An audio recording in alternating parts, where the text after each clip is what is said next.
Hi everybody and welcome to Big OGGIE Golf. Welcome to part 2, we shall say part 2, of a fitting video for fellow Buccaneer Neil Allen with world famous, oh he is legendary I would say, Dan Hendriksen. The world famous one's up there doing club repairs. Yeah, and you might get the occasional little glimpse of Lester making tea and coffee and selling Mars bars. So we've done a video already, which is a very comprehensive video, which kind of in the end actually became a way of perfecting the club that Neil already has, and also having a fantastic lesson which Neil has to go back and work on. But we have decided we are going to try and test out the club that Neil wanted to try. We're going to try out the Cobra new drivers, yeah, and just see if there's a bit of an improvement. So let's go back to part 2. Right, so What are you doing? Morning. will be. Alright. Alright, you had your barnet cut. Yeah, I thought I'd have a bit of trim, Yeah, well done. Honestly, we're getting all the stars. You come to Torquay and you just get I to see the wouldn't class me as stars. a star, but I won't mention that certain drive on, was it the 10th? No, we won't get into that. Okay. was it 10? Yeah. Yeah, you'll never It was a nice forget one, it. actually, He'll yeah. remember every shot. Will is amazing at remembering every shot. He can go back years where I don't even remember playing golf with him, and he'll remember every shot that I hit. I can remember every score, every shot, and every course. It's great. Amazing. We're discussing Cape Cornwall where I went and met them the other day, and I will say in your defence, yeah, I kind of said at the time, oh, if you would miss a shot like that, fine, you kill my channel. Then you went into the thick rough, whacked the second shot out, landed on the green, parred it anyway, and that's the difference between a good player and I was an a average bit player. annoyed, so You I can got the old recover, 3-wood out of a thick rough. I thought I'd just give it a whack, you know. Was that the top shot? That was the top. Yeah, that was a little It was more a shame shot. solid par though. So, Exactly, and that's the thing. You can recover fantastically. Where Yeah. you know I could be stuck in the rough and whacked out and tried to get out of the rough and still tried to get out of the rough. And, yeah, lost all the extra shots. He was still chuntering though, John. Well, yeah, but he does it in a certain style. I didn't have to get into the buggy to get to the ball. That's for certain. Stroppy walk off. Right, let's try this now. All right, so I'll push weight forward in this one. Weight forward, try and keep that spin down. Yeah. I've actually put it at 10 degrees in loft. Yeah. It's a 6.5 Yeah. Project X hazardous smoke 60 gram shaft. So it's in the extra stiff range. It's probably not to the level of what that one is over there, but I don't know a full detail on what you've got in that one, to be honest with you. It's a custom, isn't it? It's a prototype one. So very quickly, Neil, what are you using right now? At the moment is the TaylorMade M4. Okay, so that's a pretty modern driver. Yeah. Really? Was it just about 3 years old now? Right. 9.5 degree, and it's a graphite design PM 702 shaft. Okay. Which is one of their prototypes in an extra Way over stiff. my head, but you know what you're talking about. People will know on the channel, yeah. And you want to look at something different. Yeah, so we came in to sort of have a look, and obviously Dan's been through, I say, a fitting, a professional fitting rather than a retail fitting. Yeah. So yeah. it's giving me sort of the guidance at the same time. Okay. So yeah, we're having a look at this. See how this. We are going for. Well, this is the Rad Speed, Okay. and it's set at 10 degrees, and hazardous smoke 6.5. So Very lovely it is too, but I don't like green. So, Don't like you know. green. Yeah, again, that's just a weird issue, isn't it? Sometimes people buy a club because they like the look of it. yeah, as well, opposed I to mean, anything when else. you pick this club up, like it's the first port of call, isn't it? Yeah. So I mean, sitting on the shelf, Yeah. that driver's going to sit at you like that. So it's really important to get that bit. Yeah, and right I for really, companies. I want to try these Cobras myself because they've got a very good reputation right now, and Yeah. you know, obviously But some then of the big boys are from really there, bombing you're them. not going to see any green No. from when you're setting up to address it. You know? They'd look a bit bored if they're plain sold, wouldn't they? You wouldn't Well, yeah, catch in your eye. true. So I'm going to get out of your way because you swing the ball really hard.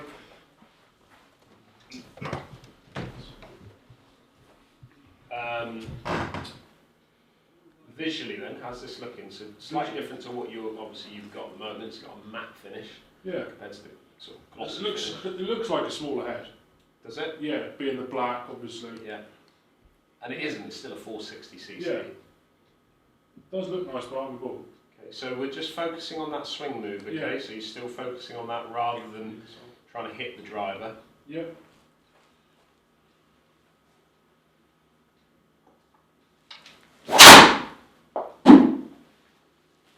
Thin? Bit thin.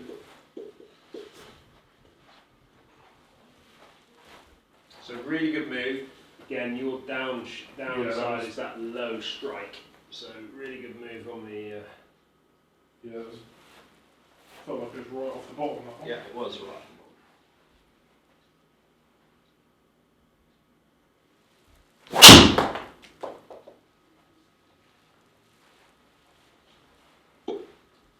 Now, interesting. Obviously you're just started up, so it's going to take a while for him to get back into the swing of things, literally. Yeah. I noticed if people watch the other video, you moved him from a pink tee to an orange tee. Yeah, and now you've gone back to what he's used to playing. Yeah. It didn't make a big enough change. So his strike location was still fractionally low. Subconsciously he's adjusting to that tee height. Okay. Yeah. Yeah. It's always a natural thing, isn't it? You sort of start to adjust in. Your brain's adjusting your smaller body. movements, but you sort of manipulate yourself in. Okay. And do you know what? It's like, again, I've talked about this before, but strike is really important. Like, to me, strike is the most important thing. You know, when you came out the other day to watch us play, you know, what you don't see is how I'm adjusting tee heights. Sure. Almost every drive that I'm hitting, because I'm trying to hit it in a certain point in the club face. I did notice that actually, because you wouldn't use castle tees or whatever. You're actually moving this up and down. I've seen that happen. Yeah, because I'm into wind. I'm just maybe teeing it slightly different to the way I'm hitting it downwind or off the right or off the left. I'm just wind move, because it was so windy that night. I was just moving tee heights because I wanted to hit it in that different spot on the club face. And like, I don't just do that. It's something that I've worked on over time, and working on strike is something I've worked on a lot over the years. If I'm going down into the studio or down in here just to hit some balls or down on the range, I'll try and hit it at the toe, I'll try and hit it a bit thin, I'll try and hit it high on the face, because it's making my senses better. I'm becoming a better golfer because of that situation, because if I'm able to manoeuvre it with an iron and a wood, then I'm going to get different flights out of it, which is really important. Yeah. And it's something that 99% of golfers won't do. Sure. Won't work on strike because they don't see the importance of working on strike. You can change the flight of the ball massively with just changing the strike location in the club. Yeah, I mean, in the previous video you see obviously the difference from sort of where you're striking it, different spin rates, you know, trajectories, and definitely it's king. Really does work. You know, if you can get it consistently out the same spot all the time, you know, things are going to become more consistent for you.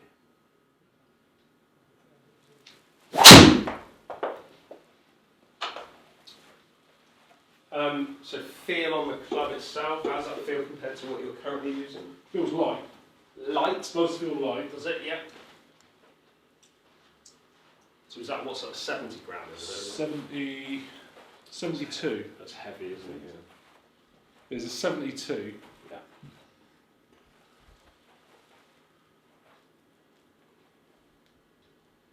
Again, really sort of a bit low in the face again, mate. So just trying to feel like you're striking that a little bit higher on the face is good.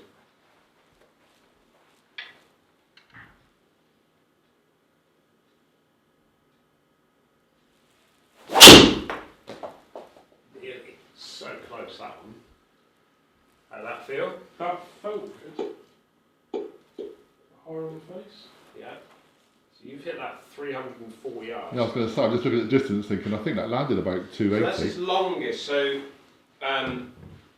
whereas you were a bit of a high spinner, like the difference in these two clubs, and obviously you've got the yardage out of this, so you've gained probably over your own driver, you've probably gained between 8 and 10 yards longer. Yeah.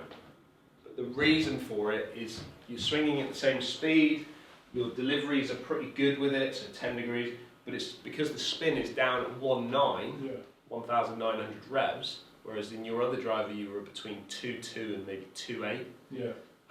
You were just losing a few but now there's the living life a little bit on a knife edge, being quite low in the spin. The great thing about that driver, I suppose, this driver now in comparison to what you've currently got, is there's a bit more manoeuvrability in this one. Yeah. So whereas you've just got the sleeve to manoeuvre things, you've got weight ports in this as well now. So I've pushed obviously the weight forward, so the CG is closer to the face, which is going to reduce the spin a fraction. So we have the option now to just bring that back if we carry on hitting it like that. But that wasn't bad. Wasn't bad. A bit dippy. Just you notice it. Dipped out there. But Yeah, that's so obviously again, spin. lack of spin. Yeah. But good carry though. 275, 277.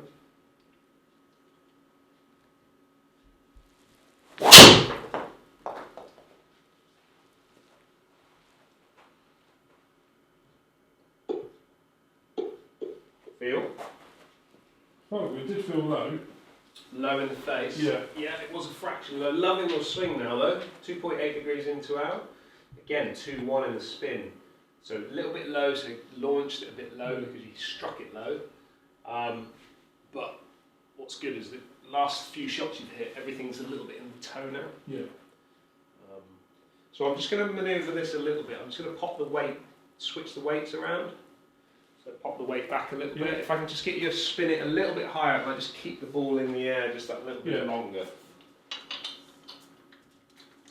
So again, whilst you're adjusting this, me with the limited knowledge I've got, I'd come in with that driver, done what I did, and I come in with a new driver like that and go, wow, I've just gone another 8 yards.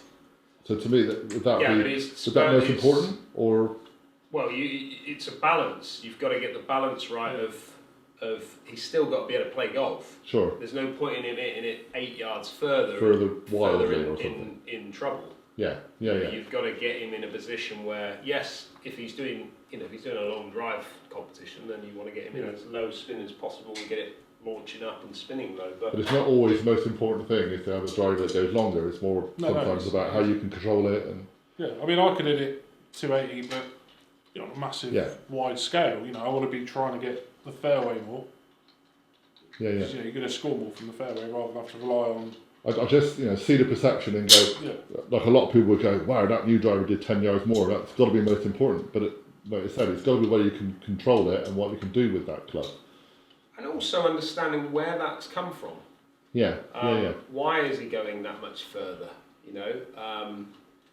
Because the ball speed, yes, the ball speed is up on this a little bit. 2 mile an hour up, which is going to gain you a few extra yards. But the majority of it is because it's so low spin in comparison to what you've currently got. So it's understanding where that extra yardage is coming from and working with that, rather than just saying, "Wow, this is so much better." It's the two different types of drivers here. One's very weight back, a bit more stability. This one's got weight forward, power. It's very different types of drivers. So we switch the weight back now. Just move the weights around. So you've got the 12 gram weight in the back, 2 gram weight at the front, pushing CG further back. Therefore, hopefully we should be able to just see that spin rise up a little bit.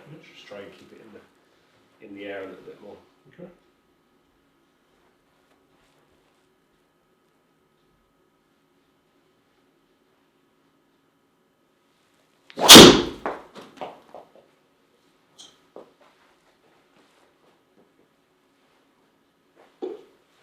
Really good again on the swing, mate. And what I love is that your strike location is definitely more in the toe. 268, 269, 271 in the carry. Spin still at 2,000 revs, so we're still a little bit low in the spin. 179.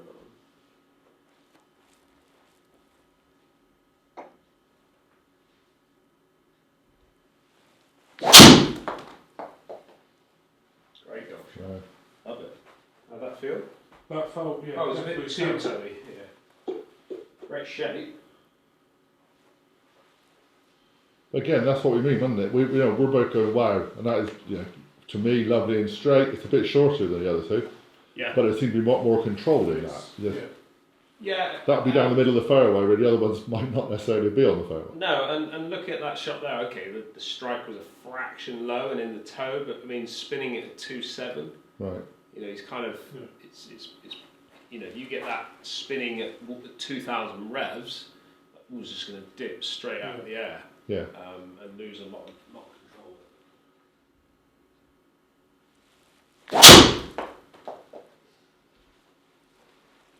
face down. Yeah. Okay, let me just loft it up a fraction more. Let me just put you in the 10.5 head.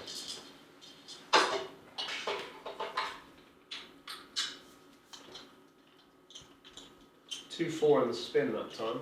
Yeah. 262 carry.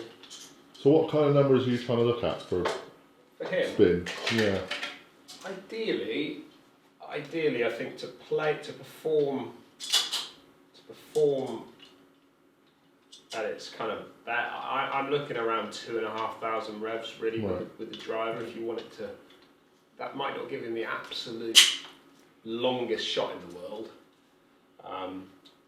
but it will just keep him on the bit. It's kind of happy medium there, keep him on the straight and narrow a bit. So I'm just popping you into the 10.5 head, so I'm just going to lock it up a fraction. Just see what that does, because we're just launching it a fraction low.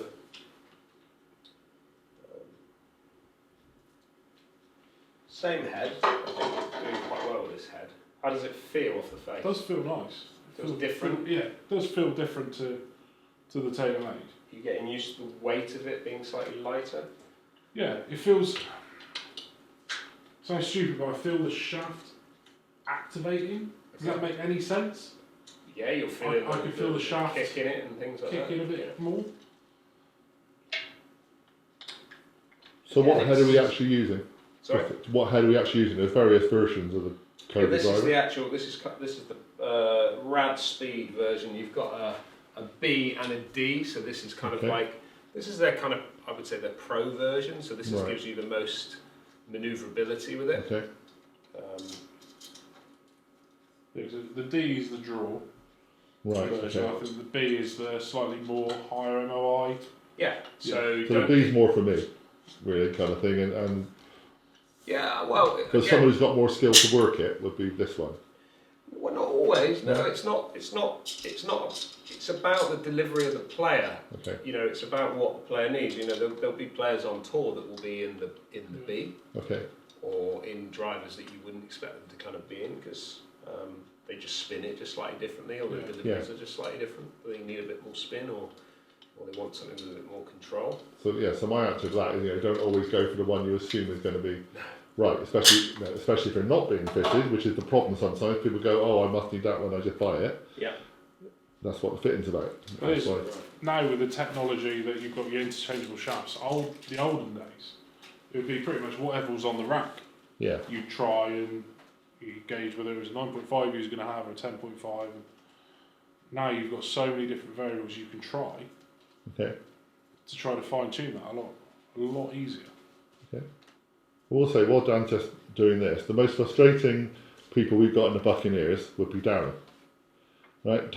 Darren Sermon will get a fitting, and he's quite happy to see this. He'll get a fitting, it'll be perfect for him, and then over the few weeks or 6 weeks, whatever it takes for the club to arrive, it'll turn up, and then he may have one game with it, and then he'll start tinkering. And they go, oh, maybe I need to change this, maybe I need to change that, maybe I need to change the shaft. It ends up not being anything like the fitting, and then you maybe wonder why it doesn't work. What he needs is a change of his swing. Yeah. And a better understanding of his swing, possibly. Yeah. But again, I see a lot of people like that. They go to a fitting, and then in the end they won't trust it in a way, because they go out and play with the new club, and that's going to take a while to bed in, and they make mistakes. And just using that as an example, but then they go, oh, we must tinker, we must change things. Yeah, but people want instant results, don't they? Yeah. That's the other thing, isn't it? Sorry, Darren. Okay, so this is now 10.5. Yes, 10.5. So just loft the job.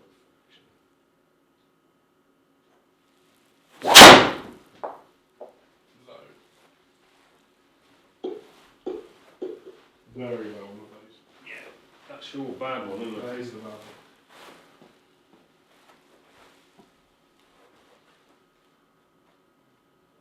So your sense is more just trying to get the feeling of brushing the ground, a fraction just to get that strike a little bit higher. Keep working on that path.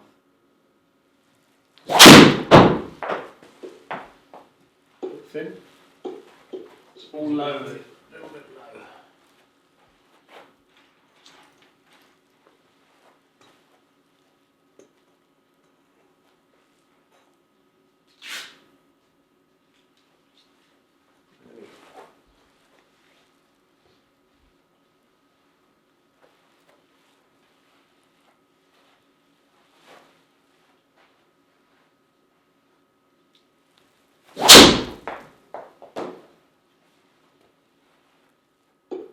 Close.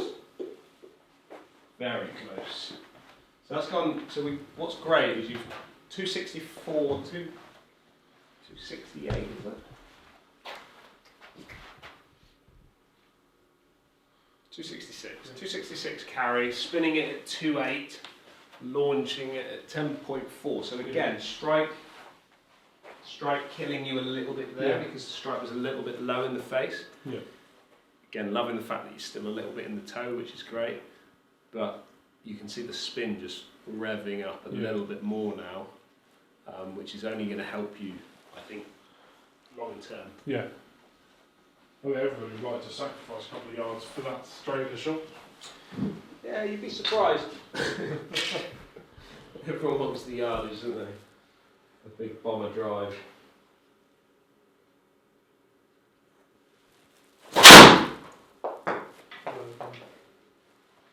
Thin. Very low. I was going to say, is it that you're hitting them low? Because are you hitting the backboard or something? Because they just seem so much louder. Oh, it's hitting that, Because it's that the board, rail at the bottom. That's what I was thinking. Okay. Yeah, because he's catching it so thin. And again, this is what happens, you see. I mean, we've hit now 40 odd drives. He's now decreasing his. You know, Sure. He's starting to lose a little bit. I was going to say that because obviously we've discussed this earlier about fitness and how we played the other day and what were you after about 12, 13 holes? 3 over after 12 holes, and then Nowhere near your 15 handicap, 14 handicap or something. And then it just decreased over the last few holes. It got worse and worse and worse, and it's like mental fatigue, physical fatigue. Yeah. Nutrition, all of those things. All those things, which is something we're looking at. yeah. But a fitting is a workout. It really is a workout. You never hit this many drives in your driver car. after driver after driver. It's a proper workout. Yeah. And then what's going to happen is you just can, as soon as you start to lose a bit of confidence, you'll start to just compound. Yeah, you just start to think, oh no, it's not happening now, and then And this is what happened. Titleist will tell you that 30 shots, That's enough. you're done. You've hit 30 shots, you're done really. Yeah. But that's also a good reason for, like we said earlier, going away now with the old club, doing those lessons, whatever, doing those practices, then coming back in a few weeks if you're not happy, and then go straight into an actual fitting. You've done the other bit. To me now, this is just, we're trying to get a flavour of what this feels like. Number one, I just want to get him to sort of just get a sense of what that club feels like to him off the face. We're not far away, but let's be honest, we're not far away from driver to driver in some ways. You can see there with the tweaks that I've made, or him and I can see the tweaks that we've made, we are changing things. Yes, his strike is a little bit thing. His golf swing's great, but his strike is just a bit poor. But when he's ripped it, there's hints of good stuff in there. Sure. So I think by him going from that driver to that driver, I think if we just brought the spin just a fraction lower, which is what we're doing by moving these drivers around, he's potentially optimising a bit more the Cobra. It's certainly giving you a bit more ball speed, which could be technology, could be where the CG is, it could be a number of combinations. I think you've also said there's more adjustability in this, so you can tweak more now than you could in the other one. So. I don't think there's anything massively wrong with that TaylorMade. I think I could go out and play decent golf with that TaylorMade. It wouldn't be a problem at all. But whenever you move from drivers from generation to generation and manufacturer to manufacturer, there's always going to be a subtle change here and there for different spin numbers and things like that. Then you start to naturally react to it as well. So this is again, this idea of this session really is a flavour of what does that driver look like and feel like to you. Go away, work on your golf swing, get that right, get your strike right, then come back and continue on with the testing. It's not always one session fits. One session is the one that's it, and then you so just for go away me and personally, when sell I made a change to my driver, I was a TS, loved my TS. Yeah. Like didn't want to move off my TS. My first fitting that I went for with it took me 3 attempts to get into the right driver in the end. Because I instantly fell in love with the feel and the look of what the TSI gave me. But the TSI 2 was giving me the better numbers at the time. But my swing was just literally all over the place. Yeah. So I walked away from 2 sessions before I felt like I was swinging it properly and could really put them head to head. So it does take time. Yeah. It's a process. It's a, you know. And people need to take that time. They shouldn't just jump in and buy a £500 golf club just because they think on one session it's going to work. Sometimes you need that time. Yeah. You need to pay for that time, obviously, like we've discussed, but that's important. You're spending a lot of money. Ultimately, for a long time. For me, it's a tool. It's part of my job, so it's a tool for me. No different than going in and buying the right screwdriver that you want. Yeah. You know, it's we said that about cameras. We're discussing obviously YouTube. Would say, absolutely. You know, I would, as opposed to at the moment with lockdown, you have to kind of look online and just buy one. Yeah. And I said to you the other day, if we're spending a couple of £1,000 or something on a camera, I want to go and pick it up. I want to go and look at it and try things out on it, and then decide if it's any good. Same thing you've got to do with this. This is a lot of money. Yeah. Not just the club, irons, whatever. A whole kit of, a whole set of equipment is a lot of money. Yeah. Golf is expensive. Yeah. Don't always just jump in. Got to just be right. do it right. Absolutely right. Yeah. So carry on, Nick. I digress. Sorry, mate. But to me, right now, the 10.5, I think is going to start to give you that, that better performance. I think the 9 was possibly a little bit low.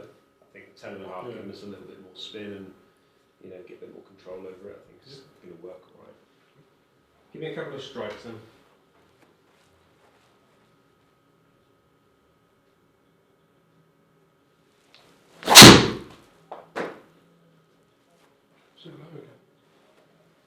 I see, I've given you a couple of minutes rest with that chat. That was the point. I'm trying to give you a bit of rest, honestly. Love the swing though. The swing's really, really good. Really, really good.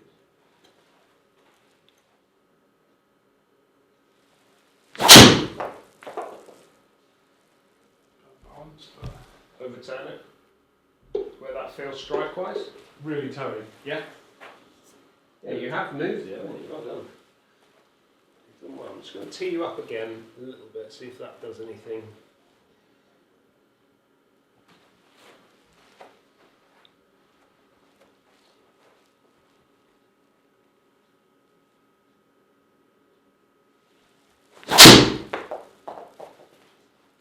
Balance there, but Yeah, balance with it.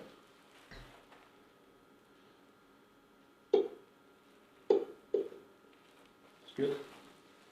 Again, a little bit low in the face. Yeah. Again, we've teed him up quite a bit there, difference, but it's not massively changing his strike location by changing the tee height. It's just making him try and hit up on it even more from there. Okay. But let me just take that back, and I'm just going to move the weight around again. So we're just spinning it a bit high, but it's because of the strike being so low that's causing this thing to spin up too much for him. Okay. But from my point of view, watching this, and this isn't necessarily just finding the right driver at this stage, I love in the fact that he's walked in here with a 4 or 5 degree out to in swing path. Yeah. And for the last 25, 30 shots that you've hit, you're in to out or 0, and it's brilliant. But there's that massive improvement, really. Huge, yeah. His start location on the screen and where it's flying off is in a much better place. yeah, the rest of it is what will come, isn't it? Yeah, it's going to tweak. You're going to hit. It needs to hit some balls and get used to this. But I love the fact that by making that change, it's really. But you didn't even sort of come up manipulate. You just feel like you're doing that. Yeah. Just feel like you're swinging it. It's a swing direction change. Yeah. That's what we've tried to do with you a little bit. And it can be as simple as that for someone. It can be simple as that, and it can. So what I'm doing here now, I'm just pushing the weight forward a fraction. So we've lofted up. It's got the launch a little bit higher, which is great at 12.5. I just want to see if pushing this weight forward now just brings that spin just a fraction, get a bit more control of it. It's just revved up to sort of 3,000 revs, which is not ideal, really. Hit fairway though. I mean, it's gone 260 in the air, and it's hit fairway. So we are winning with what you've done. So same loft, just shifting weight around. Again, I've just kept that tee up there.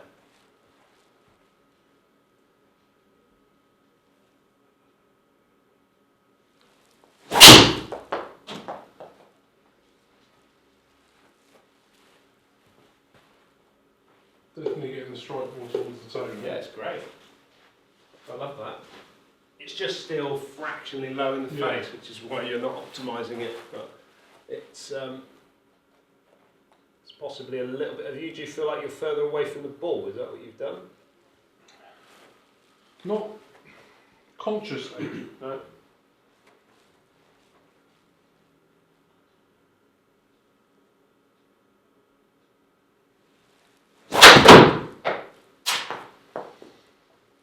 Yeah, that's the first time I've seen a tee fly. Yeah, okay.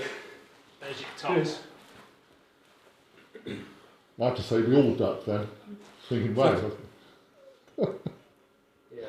It's strange because I'm not trying to think that tee's higher, so I need to then adjust how I'm coming in. It's just sort of It naturally. just does it, yeah. Your brain, you think you're not thinking it, but actually your brain's doing it. Yeah. So you forget about that.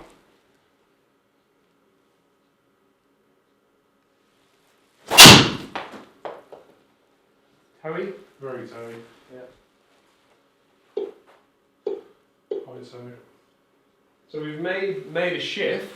Yeah. We've gone from very heely, low heely to now toey, which is great, but possibly overdone it. Yeah. So again, what's great is that you're able to think about moving strike, and it is happening a little bit more. Yeah. You know, maybe your focus point on the face now needs to be a little bit more towards the centre.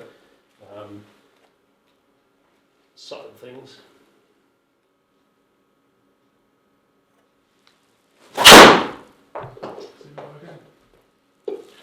So I don't know if that's me, as I said, subconsciously adjusting myself with the higher tee, or I think it's you getting tired. yeah, I just think you're fatiguing now, trying to make the club perform. Your swing speed's just dropping down slowly and slowly and slowly as you go through, and I just think it's you just fatiguing a little bit with it. We've hit lots of shots. Yeah. Yeah. Personally, your tire shot is that issue. Yeah, you'll get and that that's what's towards the end happening of the now. round. Yeah. yeah, because that's 50-ish drives we've hit, isn't it? So Yeah, that's yeah, 3 times more than you're ever going to hit on a normal course, normal day. So you're going to get that now. And you're desperate for that driver to do something for you. That's the other thing, is you're wanting it to happen, and it's just then the strike starts going. yeah, You know, to be that high up on a tee peg and still go over the top of it, considering where you were earlier on in the session, it's something's happening. Something's changing in your delivery, the way you're hitting it to get that. And it's a, you know, when you go through, and this is what you've got to be careful of as well when it comes to fittings, and this is why fittings are very hard, is you got to make the most out of what you're trying to get from this session, you know, and you trying to chase a driver down like this. My focus now is you going away, working on what we talked about with your own driver, and then we talk about it once you start to get that strike better and start to move forward with it. Just the best way to be. Do I think there's potential in that driver? I do, yeah. I do. Do I think it's a massive? It's going to make a massive difference to your game. That's a personal choice, isn't it? Again, he Comes wants to spend that kind of money on it. Comes down to the Again, individual. that would be up to him. It might gain you 2 mile an hour ball speed, which is good. yeah, Is it going to make you a better golfer? Yeah. You might go in with half a club less on certain holes, but you're not going to have 14 tee shots that you're going to go in half a club less. No. no, Personally, and this is my opinion as opposed to yours, or you're the one buying a club, right now I would say stick to the one you've got. Like I said, like Dan said, give it a few weeks. You know, we'll go and play a few more games. We've got a game tomorrow we're playing. Try those new ideas that Dan's saying. Yeah. And then it's not going to cost that much to come back. Come back and then try that again. When you're less fatigued, we've already done that. Literally a whole hour of a lesson, really. Yeah. It's been fitted to within inch of its life. And then we go and look at this club in a few weeks' time and go, now we'll decide if this is worth it or not. Does that make sense? It's a lot of balls to hit him. Way too many drivers. Yeah. Way too many drivers. But yeah, that's where I'd put you now. Yeah. Is let's we're not far away. Like No. we're pretty much. I would say that we're within half a degree of that head being pretty much spot on for your good shots that you've hit with that. We might tweak you down to 10 rather than 10.5, something like that. But you know, we're nearly there. Yeah, We're nearly I'm just there. seeing those errors creep in now, which is purely fatigue with you. It is, yeah. And then there's the nothing frustration will come in. else. And the frustration because you want it, Yeah. you desperately want it to be better. Yeah. It's what everyone does. Yeah. They buy new equipment, they think, I want it to be better, I want it to improve my game. And The maybe big they were improvement wrong. here is you. Yeah. Yeah, You know, to swing it consistently on the level that I wanted to get it at. Yeah, so we've come from sort of 6 degrees from out to in, so we're now from in. You're basically So- zero. Yeah. You fluctuate between 0 Yeah, and probably 2 or 3 degrees into out, yeah, which is, you will feel it tomorrow. Yeah. You'll feel it tomorrow. It's just, Good. The body's changing. good, because I'm Yeah, competing right. against him tomorrow. I want you Yeah, to yeah, feel yeah. it really Yeah, badly, feel mate. it. I want you to struggle. But trust it. Tomorrow when you take it to the golf course, just trust Yeah. it. Just keep trusting that Yeah. shape, yeah. and you'll get there with it. Yeah, so you sort of think, you know, people say about swing changes, things like that, you know, expect to be manipulated, moved, drop it, do this, whatever. But it's just the simple That thing was of subtle stuff. That wasn't major change your hand No. position and everything else. That was just subtle just stuff. feel like you're doing that. So that's all I've done is just had that feeling of swinging. That small feeling has made a massive shift in your numbers. Yeah, Huge shift. And the thing is, you know, okay, it might cost you to come back. Yeah, it might cost you, you know, officially to have another fitting paid for. But if you don't buy a new club, if you find that the one you've got is brilliant, yeah, then the money you just saved, pay for lessons, just to improve that. Again, maybe Correct. tweak those things. Yeah. Correct. So you're not wasting money by coming and testing out again to get it right. You might find that club is exactly what you want. You might find the one you've already got is exactly what you want. But I think the value of what's happening here is that the lesson is probably more important than anything else. Once you've tweaked it down to what you need, those little tips and advice that you can now go back with are amazing. Well, I mean, as soon as you pulled the head cover off that driver and showed me what you had there under that one there, I'm looking at it going, it's going to take some doing to beat this. Yeah. You know, because they're so good now. The companies have produced such good quality drivers over the last sort of 5 years. They're just kind of going around in circle and playing around with weight points and They're playing stuck around with the with rules, aren't they? They have to. Of course They can't change it. They are restricted to a degree. Yeah. I mean, TaylorMade made a great driver, M3, M4, Yeah. very good drivers. Guys still use it on tour. You know, it's a good product. It's just sometimes we lose a bit of confidence in it. yeah, But actually, if you change the mindset with your golf swing a little bit and understand that a little bit more, that might you hit 1 or 2 good drives tomorrow with that, and you'll go, Yeah. what do I need to change? And we'll see them on camera because Yeah. we're going to film tomorrow. We're in Morgan Porth tomorrow, so we're going to see that happen. Good or bad, but I think whatever happens, you just have to stick for now with what you've been taught today. yeah. Go with what Yeah, Dan said. and don't just do one Carry that through. round and think, oh, it needs to be changed or not. You need to play a few rounds first, and then we'll see what happens. It takes time, Yeah. All right, mate? Feel good? Excellent, Dan. Understand? Yeah. Fully understand? So at the end of that, at the end of what is basically part 2, I think we discussed it already on the camera. What's happening? Neil's going to go back and work on his game a bit. We're going to keep trying the original club we've got, and then we'll see what happens. And maybe we'll come back to do the actual fitting if required. And that's the skill we've got here. That's the great thing that you can do with Dan and other PJ fitters and PJ pros. You can kind of do this. You don't just have to come in and buy the club, and maybe that club is right or wrong. Yeah. We don't know yet. Thank you very much for Neil for coming out and letting me come and film this today, and for me getting in the way of his fitting and jabbering away with rubbish. Thank you very much to Dan for giving his time, and it's amazing that he's allowed us to do this on our channel and to support us. And Not a problem. in all, my friend. Thank you very much. Yeah. Yeah, it's been an amazing time. So I'm also going to work out some ideas with Dan to do some lessons. We're going to do some playing as well at some point. So hopefully Dan will be like guest starring on the channel from time to time. It'd be cool. And I'll kind of guest star on his. I don't know how. So thank you very much for watching. Please subscribe. Please hit the notification bell. Do all those things. Thumbs up. Yes, Dan? Thumbs up. Thumbs up. Comment. Comment. Definitely comment. I mean, discuss this, because it's a major debate going on really about fittings and whether you should just buy clubs, whether you should be charging for this, whether we should be paying for this, all those kind of things. Let's have a major discussion about it, and maybe we'll do a video. Maybe I'll come and interview Dan properly about it. It'd be really good to do that. Just have fun out there, okay? Stay safe, play safe, and we'll see you on a course very soon. Thanks very much, everybody. Thank you very much. I'd applaud, I really would if I could, but I'm on the camera. Bye, everybody.